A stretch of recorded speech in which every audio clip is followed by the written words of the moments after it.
It was the most amazing kind of transformational moment for him because he suddenly realized that in trying to teach this student, he's discovering his own playing and how to make improvements, and then also how to be able to talk to this student. And he said it's the best education you can get, teaching.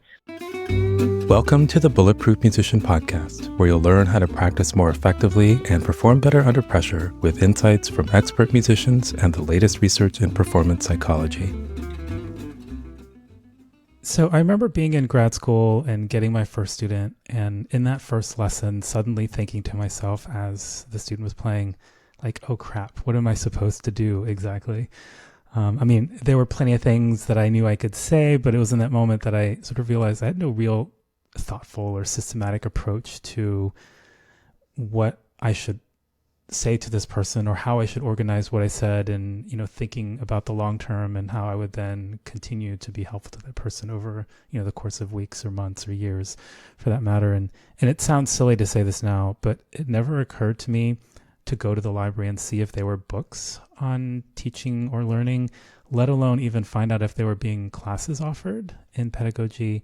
I don't know if that word was even in my vocabulary. I just sort of, at that time, as a naive, 22-year-old thinking that, well, if I learn how to practice myself and get better at performing, then I'll have something to offer somebody. And honestly, at that time, I didn't even really know how to practice myself. And so how was I going to teach somebody else to do something that I wasn't really doing very well? So the book that you co-wrote, aptly titled From the Stage to the Studio, How Fine Musicians Become Great Teachers, would have been perfect for me at that moment in time. Even now, I find it really interesting and fascinating and helpful to look through and see how everything is organized and structured. But before we take a look at what's actually in the book, I wanted to ask how the book came to be. As in, was there something you noticed in your students or in the music world in general that prompted you to think of this book and to write this book ultimately? Well, I was at Rice University, and I was doing some pedagogy classes there, and finally they'd instituted some professional development classes that the students had to take. They had to take two electives, or sort of forced electives, on professional development areas outside of their performing. They only had performing at Rice, at Shepherd School. So no one was doing much of anything when it came to pedagogy, with the exception of a few of the studios, like Ken Goldsmith's studios and Paul Ellison. So there were some teachers there who were very interested in getting their students to teach, but not many. And so there was definitely a reluctance or a resistance at the school to offer anything when it came to teaching the students to teach. So I'll just say Laurie and I met at a TMEA conference where I was giving a session on basic cello setup. And she was in the audience, and she came up to me and talked to me afterward. And that started a lovely friendship and mutual working arrangement where we were going back and forth quite a bit. Yeah, when you're immersed in teaching, my head is constantly in pedagogy all the time. And you see, when I went to that conference and I watched Corky teach this session, it's like her approach was so logical and so refreshing. And I was like, oh my gosh, I just want to know more about this person, and I want to collaborate and do some things together. And I think both of us have had the experience of being around students that either came to us who had been working with really fine players who have deficits in their approach to learning music, in their sequence of repertoire. It's like, oh my gosh, why is this kid playing this? Why is this kid jumping from a Handel sonata to, the Sibelius concerto or something? And just thinking, what's missing here? And how can we fill in a blank to allow people who are really great performers into the world of very teachable skills of becoming a better teacher and being able to help people, and really looking at teaching as a skill. And when we practice, we either practice our instruments or we practice our students. When it gets right down to it, that's how we get better. So that's kind of how the book came to be, is that we were both also writing separately Corky has a wonderful book called Rosin Dust, and all about life from a cellist perspective. And I was writing formative pedagogical works for public school students, and so we were both into sequencing instruction and also looking at teaching from a performer standpoint of let's analyze what you do. If you're a really good performer and you analyze what you do really well, that's certainly the first step toward being able to share it with other people and have some influence. Yeah. And we just both had seen many performers who play extremely well, whose students were not, like they don't even, even slightly more advanced students who just really were sort of missing the mark. And it's like, what's going on? That person who I know to be a wonderful artist, why is their student struggling or their students struggling so much to play well? And Laurie's situation was some that she had performance majors coming to her who had never taken a pedagogy class, and they're saying, oh, I've got an interview for a college teaching position and I've got to teach a master class. Can you tell me how to do that? In one day, right? In 1 hour. I have an hour this afternoon. Can you tell me how to do that? So that was what was happening with her. And of course, the students at Shepherd School had just a very nominal feeling that this was anything. It would be a lesser, their life would be not good. It would mean they'd failed if they were going to teach. And I wanted to demonstrate to them how linked performing and teaching was, how much it's sort of like the mirror of a performer is, in their they can see each other in their student, they can see themselves, and the students can see themselves in the teacher. I mean, we all came from great teaching, right? I mean, every one of us who does well, it didn't just come out of nowhere. We weren't just like, zapped on high, and everybody got taught, no matter how much somebody says, oh, they're a genius. They still had guidance. And of course, as we all know, virtually every performer, even if they make their lives as a performer, that they never really have to teach, they still get asked to teach because everybody wants to know how do they do that, right? And so you have to, no matter where you are on the spectrum of the music world, teaching is very likely going to be part of your life, and it doesn't mean you failed at all. In fact, it's just such a gift to be able to teach well and to watch a student up on stage who has really grasped what you've shown them. I mean, it's hard to be any prouder, I find. I'm always, when I perform, I can always nitpick myself to death.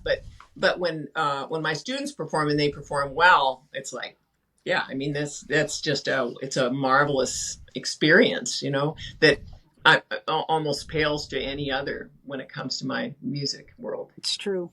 I mean, when I have students in pedagogy classes, sometimes they come in and they think, well, before I graduate, I should probably have the word pedagogy somewhere in my transcript because maybe somewhere along the line that's going to help me. So they'll come in and they'll take one course or something and they'll think, well, what do you think you're going to be doing when you get out? Well, I'm going to be taking auditions and I'm thinking about the realism of the music world and having them find a pathway and just say, well, let's just see where your teaching goes and see, get a couple students. And once they have that experience, like Corky's talking about, of really taking pride in what they've been able to get someone else to do, and also having the students do things that they didn't think that they were capable of doing, they're pretty much hooked on it. And then it's something that they really look forward to doing and they take a lot of pride in it. And they start thinking about their students when the students are not in front of them, and they start asking really intelligent questions and making plans and going into lessons with kind of this proactive mindset of, I'm going to get this kid to do this thing today, rather than going into a lesson and sitting there and waiting for somebody to do something wrong and saying, oh yeah, yep, you're out of tune. Well, just going in with a plan. So it's really exciting to be able to have students come and kind of be transformed into a whole different way of thinking about the joy of teaching, the responsibility of teaching, because when you go into a room with a kid, you can either, or any student, you can either make them feel like they're on top of the world or just make them feel like they're a failure. And it's a huge responsibility, but it's something that's really exciting to get going in the right direction.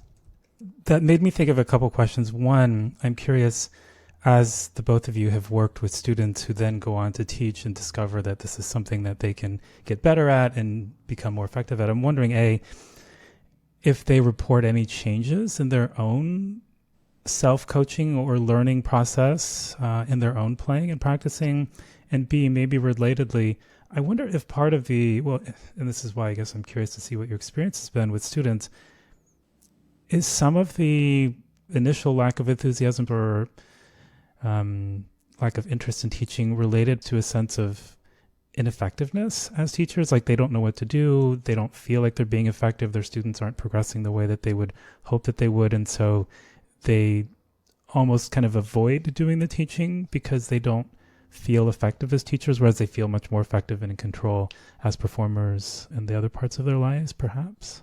I actually had the great pleasure of interviewing for an American String Teacher article. I interviewed 6 different cello performers / teachers. One of them was Ron Leonard, and he'd been working with Leonard Rose and had gotten the principal Philadelphia position. And then Leonard Rose called him up and said, listen, I've got this really good student, but they're traveling all the way from Philadelphia to come study with me in New York. And can't you take him on?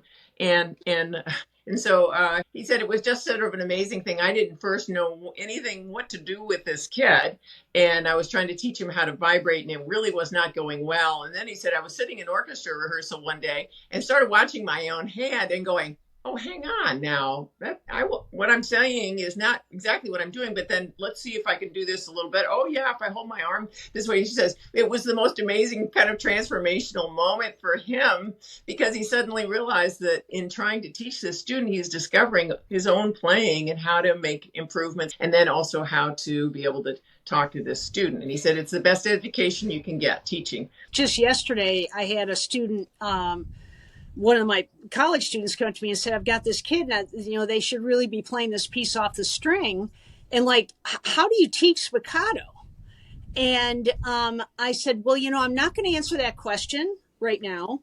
I want you to go upstairs in the practice room and figure out, how do you do spiccato? I said, I'm not gonna tell you how you do spiccato or how to teach spiccato till you really try to understand how you do what you do. And I said, vary the sound, vary the dynamic, vary the intensity, and then come back and tell me what you were doing. So I saw him today actually, and he said, I never really sat down and thought about, like, he said, I don't remember learning spiccato. I don't remember learning how to do that. And he said, now I have to teach this to a kid. And I said, all right, so you tell me what you know, and then I'm going to help you fill in the blanks and give you some more things to do. But there's so many things that, especially students who just really progressed very early when they were very young, they really don't have any recollection of learning how to vibrate, learning how to play off the string, shifting.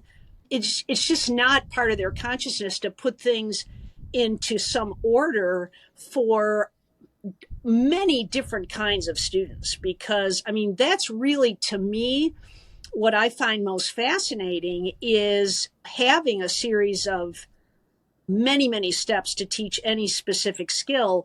And then, like, for this student, they need all of them. And this student needs like 6 of them. And I get this feeling like I can just skip the next few of these and make it happen.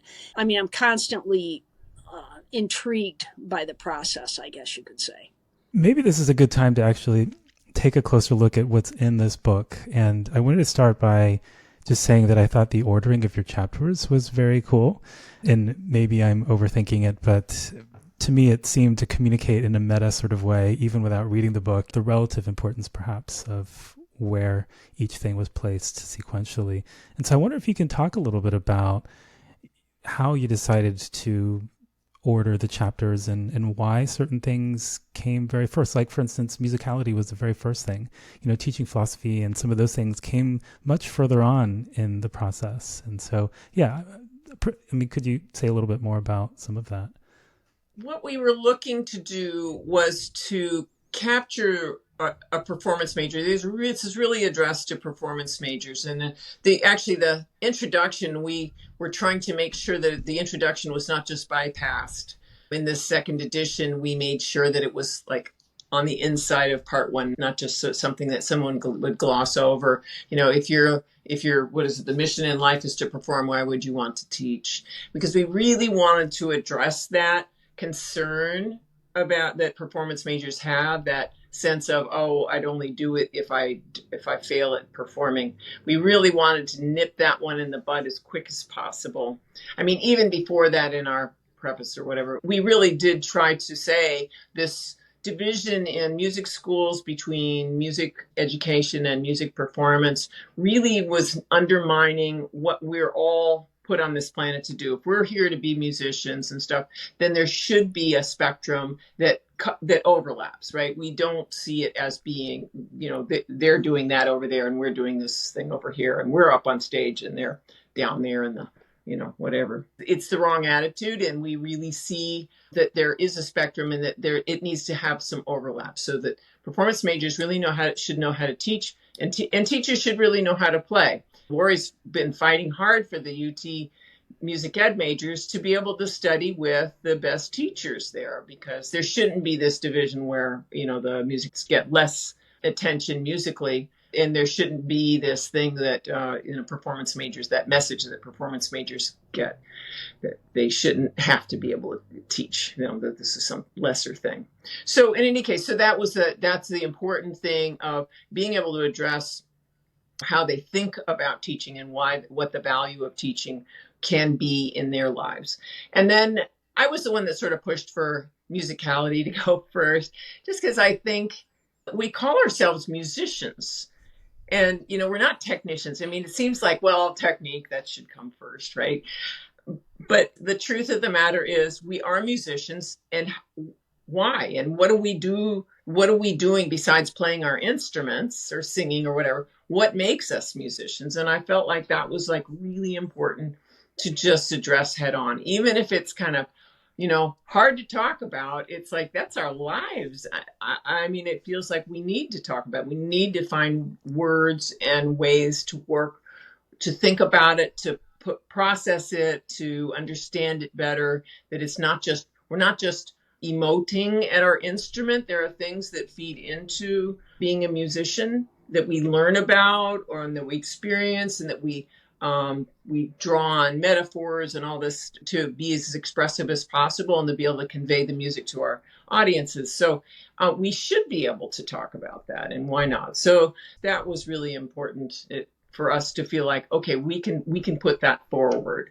I think the other important thing about having musicianship be first is that a lot of times in people's teaching, they think, well, I'm going to teach the kid the notes and the rhythms, and then later on, I'll teach them how to make a phrase, and that just has to be integrated into the beginning of what we do. It's not an add-on; it is the thing. And so it was a great place to just kick that off and just have it be like, this is what we do, and this is the way you need to be thinking. If you're sitting there listening to a student play, what are they trying to convey? Are you asking them, what is this music about? What are you trying to say? Not just that they're playing the notes and the rhythm. So it was good. It was interesting because I think originally we had technique second, I think. And then we put listening in later. And it was like, oh my gosh, we better have a chapter on listening. And so then we had to decide where that was going to be. So it was fun putting these things in order. We have a whole thing in there about how a deaf person perceives music, which is also important because there is that visceral, that physical feeling of the instrument vibrating against our bodies, or if you're a singer feeling that. I mean, my son went and played on a Bösendorfer piano in Vienna when I was with him in May, and he hit one of the low notes, and it went like this. And it was just like, okay, it's more than just what the ears perceive. And so it's our cognitive ability to put together what we're hearing, what we're experiencing, how we feel it, like literally, viscerally. That felt like we can't really put anything else before we talk about that whole perception of what it is to be a musician, you know. And then moving on to the technique chapter, this was actually, we spent hours and hours and hours in Laurie's office sitting there. How do we approach technique? Things like resonance and velocity and sustainability, all of these things that we all have to work with and figure out on our instruments what's the best way to make those things happen.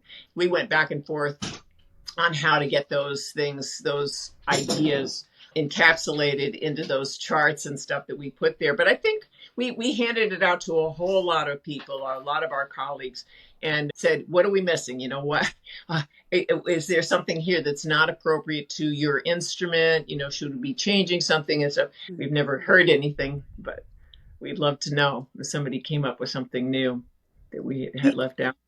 The great part of just brainstorming was realizing the universality of things like breathing.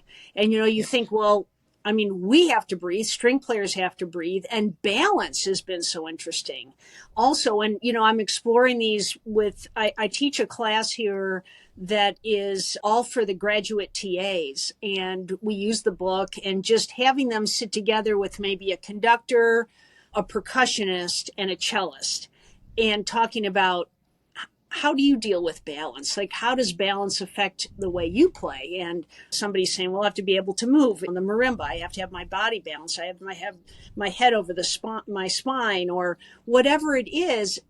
Having these conversations is so thought-provoking for them, and the understanding of how everyone else makes music. These are universal things. Everybody wants to be able to sustain. Everyone wants to be able to play fast, so facility is in there, and balance and breathing and those kinds of things that are certainly conversation prompts among diverse musicians that are just universal considerations for technique. And then you get into things like, well, I mean, it was interesting conversation in this class recently, and it happens every year, where you've got 5 or 6 wind players, and you ask them the question, how do you play louder?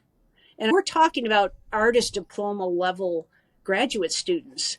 And it just starts this whole thing about, like, you really need to know that. You really need to know, how do you get louder? What do you do? Is it a breath thing? And then they start talking about their diaphragm and changing their embouchure. And one of them is saying, well, I don't do that. I don't do this. And these are the things that, having this part of the book be an examination, a personal examination of what you do, is absolutely necessary to be able to translate that into a sequence of instruction for someone. I want to take a minute and go back to the first chapter of musicianship and music making and expression.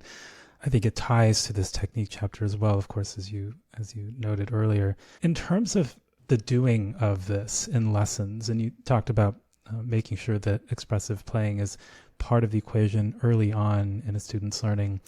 Could you illustrate a little bit how that looks for a teacher to be doing that in a lesson? And when you say early, like, how early are we talking about in a student's development? Well, I do it very early. I mean, I was just watching a video the other day. I was teaching a 3.5 or 4-year-old, I guess. And we were working and finishing a phrase at the end of a piece, and having her understand, I think, how do you make this sound like, I called it not kicking the notes out the door. I said, you don't want to just finish and pull your bow off the string. It's just like, there's going to be a nice gentle ending. And I think translating what you want it to sound like into a technique. And so I just kept saying, slow the bow down, slow the bow. And then we were singing slow the bow. And it was happening. And I said, just do it a few more times. And then that just becomes, I mean, the way we play. I mean, if I asked you to do it, if I asked Corky to play Lightly Row, that's what she would do at the end of the piece. And so if you analyze, what is she doing to make that beautiful phrase at the end? She's slowing the bow down. I mean, if a kid can move the bow back and forth, they can slow it down too. And so just having them start to know that this is the way music is. This is the way we speak. This is the way we express ourselves. And our students, when we're talking about young students, what they bring, I mean, 4-year-olds are incredibly expressive. When they want something or don't want something, they have a way of letting you know that. And so because they come to us with the ability to be expressive in life, it's just a question of how we translate that into whatever they're doing with their instruments. So we just don't want to teach it out of them. We just want to refine it, you know. What Laurie just said, I think it's really important and special because it's too easy to get students playing, correctly, right? Whatever that correct thing is. And expressive playing isn't always correct in, in that pedagogical sensibility. And so I'm not a Suzuki teacher, but one of the things that I do, like with Twinkle, is I get students to, they learn it, they get it going, but then I ask them if they were trying to play, like if they have a baby brother or something, if they were trying to play this and not wake their baby brother, what would that sound like? If they were going to play it because they were really mad that they couldn't go to a birthday party or something, what would that sound like, right? So to let them play it, I mean, that's a great piece anyway, because it's not really Twinkle Little Star, it's like ABC song, and it's got actually the French lyrics or something else, right, about candy is better than having to be disciplined and stuff. I mean, it's cute, right? So there's any number of things you can do with that tune, even pre-Twinkle, like if I'm teaching a student hot cross buns, right? On the cello, you go 3-1 open, 3-1 open, da da da da da da da, 3-1 open, right? Well, then I will put their hand up in fourth position, and I get them to use their fourth finger, and then if they do it up there, it's minor. 4, 4 3 da da da dee, right? And so we call it cold stale buns, and they can play it as slow or sad as they want to. Like, it's so sad that we have cold stale buns. It's just having fun, playing with it and feeling like they've got their own agency and their own sense of they can make up what they want because they hear it in the music, or that's the way they're feeling that day, or whatever it is, right? Just letting them engage with that. Mm-hmm.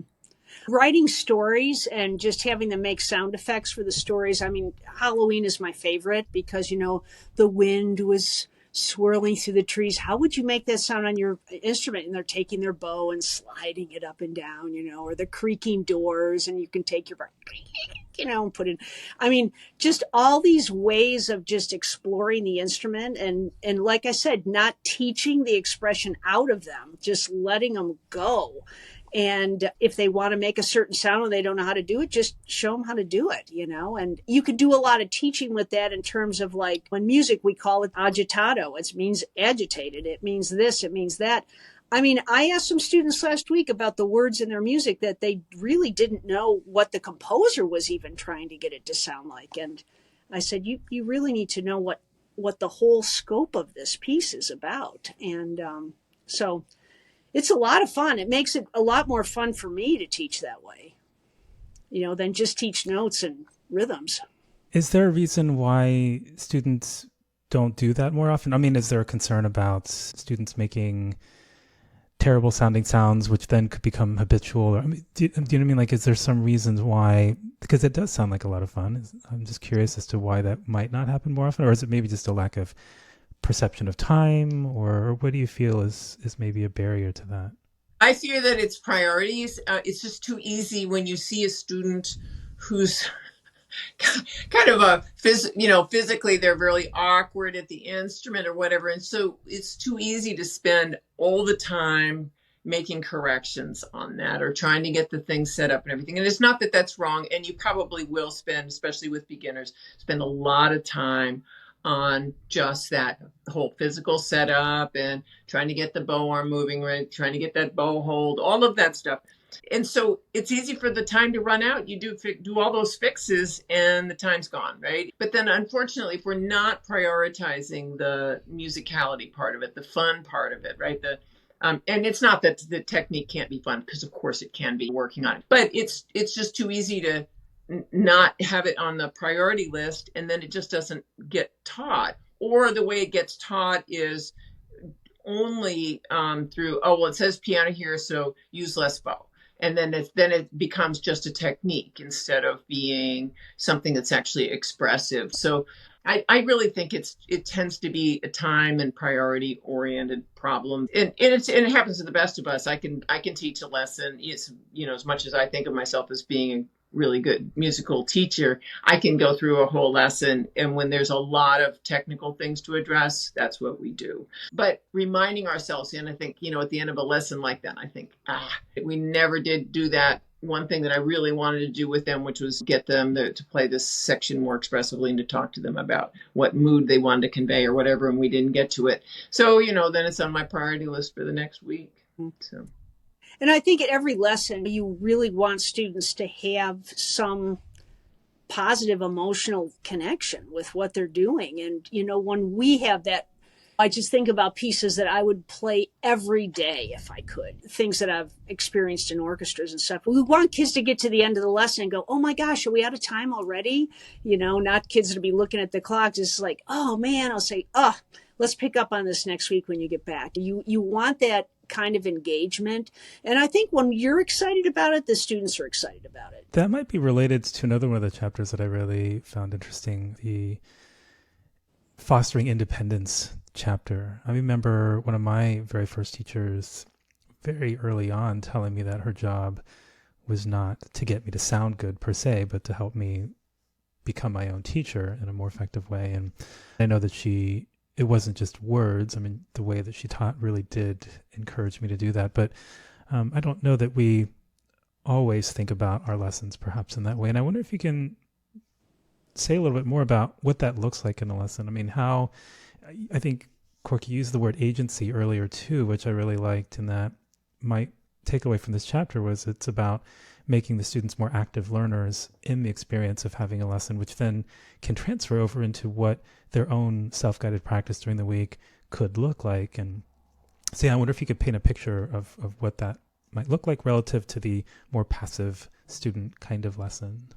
It can look different ways, of course. Questioning is one of the big ones, I think, when it comes to working with a student. If the question that needs to be answered is something that the student can notice themselves, or if it's something that they have already learned and you want them to draw on that previous knowledge to remind themselves of bow placement problem or whatever's going on, if the teacher's always the one making the correction, then the student will make the correction, but there's not much thought process going on that engages the student. They just move the bow where you ask them to move it. But are they going to think about it the next time that tone problem comes up or whatever that is? So you want them to be as fully engaged in the process as possible, because when they go home to practice, they will forget almost immediately what that correction was. I'm sort of jumping ahead, but the end of the lesson review where you're making sure they know what they're going to practice that week. And if they just say, oh, well, I'm going to practice my piece and my etude and these scales or whatever, that's not what we did. I mean, we did those, but we did those in order to work on what? We worked on tone, we worked on vibrato, we worked on whatever those things were. If we haven't engaged them in that process of working on those specific things, they're just going to go through the motions and just play the pieces. I mean, we don't want them just playing the pieces. We want them really noticing things. And so we've got to get that. That has to happen in the lesson. It's our only opportunity is to have it happen in the lesson. I think in watching young teachers, I watch a lot of teaching videos, a kid will get something correct and they say, okay, great. And they go on to the next thing. And it's like, that's the exact moment to say, okay, you got it. Now do that 3 times and tell me which one of those you like the best. Where if you ask students questions in a lesson that are yes, no answers, it's like, do you get it? The kid's going to say, yeah, I get it. Do you understand? Yeah, I understand. Do they? I mean, how do you know that? So you ask them to do it 3 times, 4 times. Which one do you like the best? And why? Which one was your best one? As a teacher, you have to be a good noticer, and you have to teach that noticing to the students as well. And asking them those questions is really important. Sometimes with really young students, I'll just have them play an open string and try to just find that resonance of the open string and say, just play it till you really love it. And then tell me when you really love that D string. Say, do you love it yet?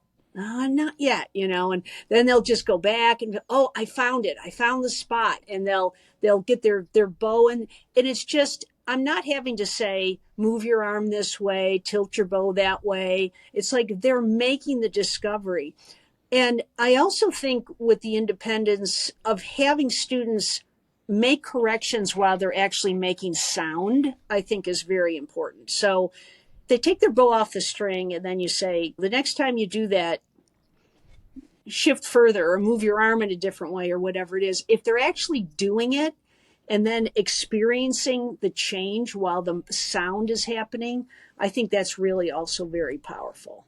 But, when I'm telling teachers how to get their students independent, I always say you make sure you have to have some baseline of skill before you totally turn them loose, because you don't want them practicing doing things incorrectly. But as soon as whatever the skill is, and you see, okay, we're on the right track, then you've got to get them to notice. And I think that the deterrent to that is teachers feeling like, do I have time to do this? I'm only going to see this kid for 30 minutes or 45 minutes. And it is time well spent, because at the end of the lesson, you have to think, what are the chances of this kid coming back with us starting the lesson next week, sounding the way I just got him to sound by the end of the lesson? And if the chances are about 20%, then you haven't quite created their cognizance of what they need to do that on their own. You said something that stuck out to me, Laurie. You mentioned something about reviewing videos.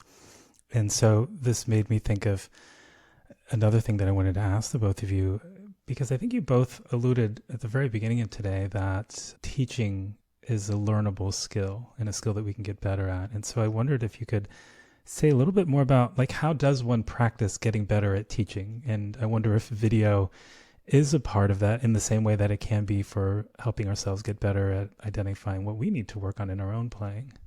We both have our pedagogy students record lessons. And in fact, I'm working with the bass and cello students at Northwestern, and we're doing beginner pedagogy right now. And they had to find some beginner player, their roommate who's a journalism major or whatever, and they're having to record lessons. And the first lesson is getting set up at the bass or the cello, but they have to record the lesson and then watch it back. And then I give them a lesson observation form. They have to do the same lesson observation form.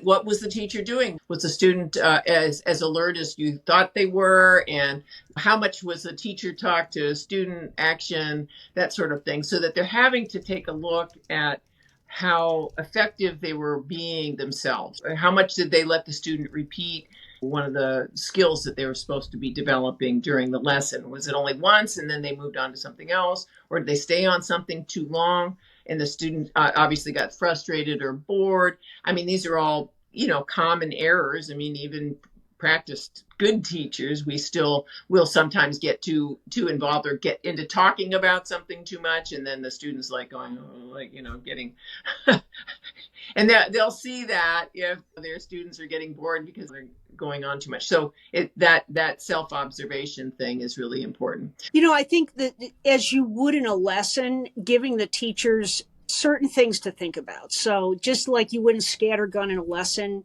you don't want to scattergun when you're teaching teachers how to teach either. And so the first video thing that they look at, the first thing they're evaluating is one thing that Corky said was like, how much are you talking and how much are the kids playing? You just talk for 12 minutes and the kid played 30 seconds. And then you talked for another 12 minutes. And you can't talk someone into doing a skill. I don't care what it is. You can't talk them into playing in tune.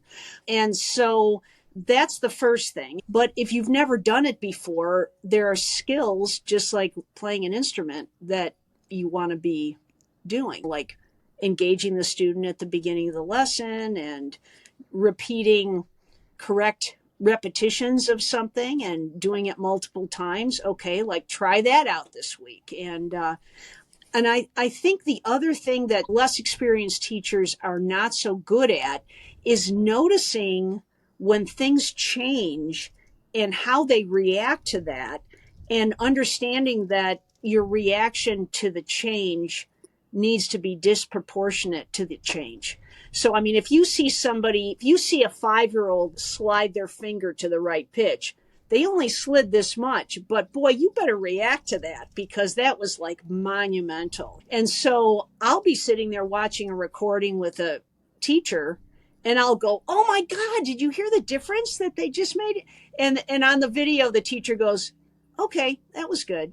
And I'm just like going crazy about how great the kid had just played. And the teacher's like, "Yeah, okay."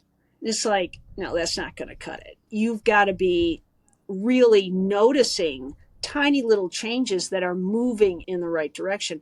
And that kind of feedback is going to be different for every student. Some students need a little bit more than others, but it can all be broken down, just like instrumental technique can be. So watching videos, I also have students watch their own videos, and I'll say, just say what you see.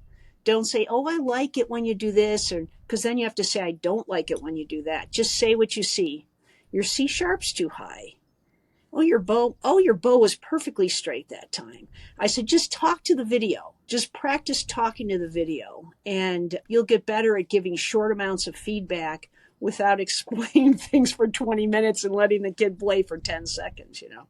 So the first edition came out 2012, I believe it was, and a more recent second edition was released last year.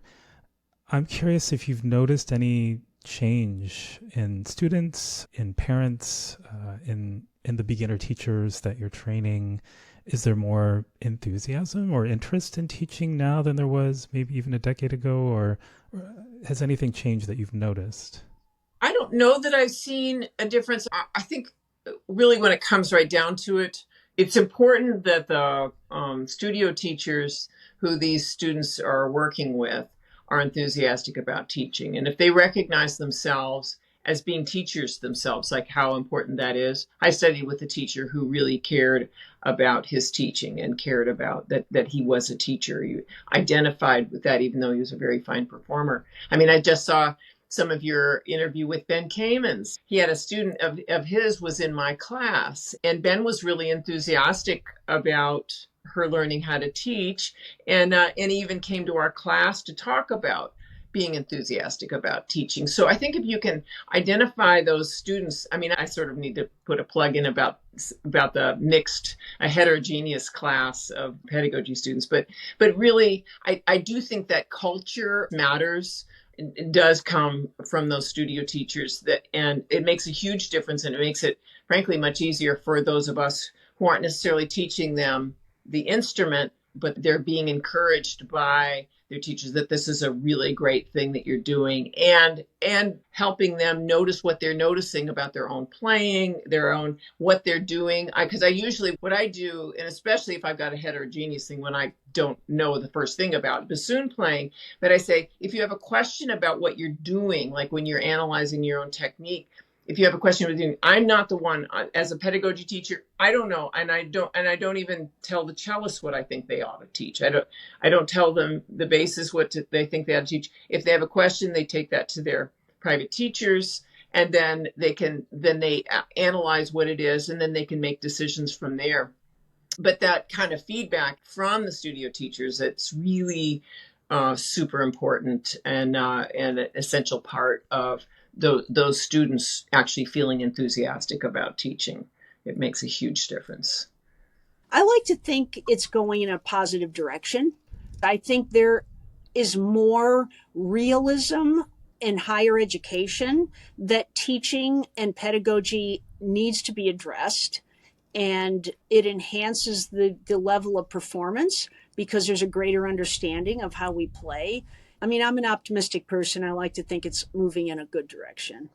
To that end, if you could say something to every college or graduate student out there majoring in music, is there anything you would want them to know or anything you'd like them to start doing or taking action on that you'd love to see as a way of helping them be prepared for whatever is coming in their lives and careers afterwards? Well, I would absolutely say that, as I said at the beginning, everybody's going to teach at some level or something, even if they become great soloists and stuff, and they're great in demand. You know, Yo-Yo Ma being an example. I mean, he gets asked to teach master classes. He has to take a part and think about what it is that he's doing. So this, like, it's not, no matter where your career goes, almost inevitably you're going to find yourself people are going, oh, I really want to know how to do that. How do you do that? I do think that the colleges and the universities, the conservatories could do well by their performance students by letting them all be in the same classroom. And this is my important plug. When I was at Rice, I had a mixture because it was just a class that was open to all the music students. So I had organists, I had a bassoonist, I had singers, we had some bassists, we had, a violinist, but we had percussionist and trombone, right? We had all of these different instrumentalists in one room, where that person who was in there was the expert at whatever it was trombone or whatever it was. And the rest of us were novices. So they had a chance to teach us, right? And then we learned a lot. We learned about how hard it was to actually play the trombone well.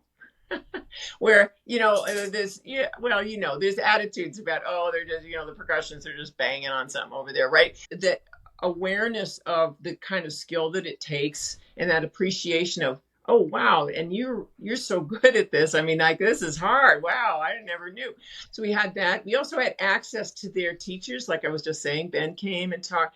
It's so wonderful because when else do you get a chance to actually, do those students interact with somebody else's studio? They don't, they just, if they're violinists, they go to the violin studios and they go into their teacher's room and they have their lesson and then they leave, and they don't get a chance to interact with all these amazing teachers. And so to have access to those teachers is just a fantastic thing, to have them come in and talk about why teaching matters and how that's balanced their lives or whatever they want to say. They can say anything they want, but so that the students can pick their brains and understand where they're coming from. So those mixed classes are really marvelous, and they don't cost the school as much. They don't have to have a trombone pedagogy person and an organ pedagogy person. They don't have to have separate classes for it. Just put all the students in a room, and including music ed majors, like put everybody in the room and have at it, because it's so fun and everybody grows from it. So yeah, that's my big plug. I think the other thing, I guess the generation of students who are in students right now, they're the ones that can change the culture of the attitudes about what teaching really is. It is as creative as performance. It is thought-provoking, and it stretches your brain and it brings you joy. And it's a wonderful asset to who we are as people and how we create and how we propel our art forward is through teaching. Just getting engaged and experimenting with the possibilities for creativity and growth, I think is up to them. And so fingers crossed.